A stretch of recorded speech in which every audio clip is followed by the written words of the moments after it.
dans le Christ, nous entrons aujourd'hui dans le temps des carême, un temps de conversion, un temps de retour à Dieu, où l'appel du prophète Joël résonne avec une intensité particulière, surtout dans la première lecture. Il dit ceci: « Revenez à moi de tout votre cœur dans le jeûne, les larmes et deuil. » Ce cri n'est pas un simple appel à l'ordre moral, mais c'est un appel, une métamorphose de l'être, un abandon radical de nos illusions, de maîtrise, pour nous remettre entre les mains de celui qui nous a créés.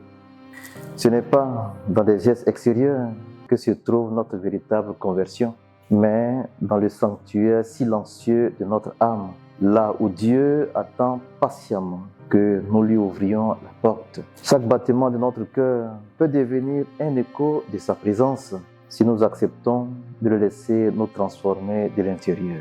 Dans l'évangile de Matthieu que nous avons entendu, Jésus nous rappelle ici les obligations fondamentales du chrétien.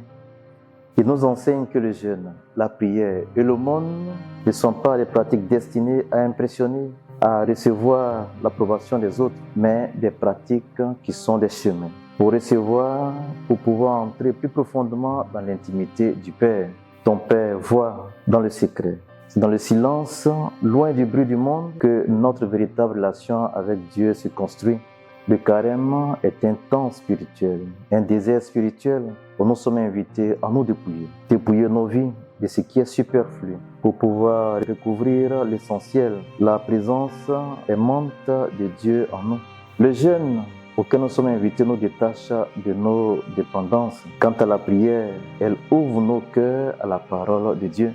Et l'aumône nous tourne vers nos frères et nos sœurs dans un amour concret et surtout désintéressé. Ce n'est pas par des gestes spectaculaires que nous nous rapprochons de Dieu, mais par la fidélité silencieuse à ces pratiques simples et surtout très profondes. Recevoir les cendres aujourd'hui, c'est poser un acte d'humilité et surtout de vérité sur notre être. Tu es poussière et tu retourneras à la poussière.